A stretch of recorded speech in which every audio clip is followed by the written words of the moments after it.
A sick kid at home, one can of chicken noodle soup left at the store, and the machine won't even scan it. She smacks the side of the machine in frustration, and the screen reads invalid code, transaction canceled. With a heavy sigh, she glances over her shoulder. No one is watching. She tried to pay for the can to do the right thing, but the machine wouldn't let her. So she grabs the can and runs out of the store before anyone can spot her. While his mother is out, the boy is at home raiding the pantry for snacks to sate his not at all sick appetite. He fills up on Oreos and toaster pastries, cheesy crackers, and chips. When he hears his mother's car pulling into the driveway, he quickly wipes the crumbs from his face and jumps back into bed, just in time for his mother to find him there, resting like he promised he would. She gives him a kiss on the forehead and tells him that she'll heat up some chicken noodle soup for him to eat. She's in a hurry to make it to work, though, so she'll need to leave it in the microwave for him. She pours the contents of the soup into a bowl, adds a bit of water, and pops the bowl into the microwave for a few minutes. She calls up to her son, letting him know that the soup will be ready when the microwave dings.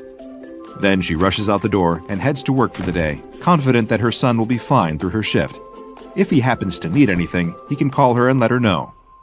The boy hears the microwave ding, but his stomach is too full from his rummage through the pantry for him to want any of the soup, in spite of its heavenly aroma. Instead, he creeps into the living room and sits down to play video games until his eyes start to hurt. As he boots up his gaming system, he thinks for a moment that he can hear a strange noise coming from the kitchen, a soft, clucking sound, like the chickens he saw on his grandparents' farm. But he quickly forgets about the sound as the screen lights up, and he disappears into the world of his favorite game. He plays for hours, until the grumbling of his stomach interrupts his concentration. He's suddenly very hungry, and remembers the soup his mother left in the microwave. It is certainly cold and unappealing by now, but he can just reheat it first. He punches the buttons on the microwave and waits for the soup to be ready. Again, he can hear strange noises coming from the microwave, but he doesn't think anything of it. The microwave dings, and he pulls out the bowl of soup, grabs a spoon, and digs in. A little while later, the boy's mother pulls into the driveway in a panic. She left work early when her phone rang with a call from her son.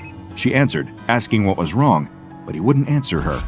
All she could hear on the other end was rustling, heavy breathing, and some pained grunting. Fearing the worst, she drove back as fast as she could, running several red lights along the way.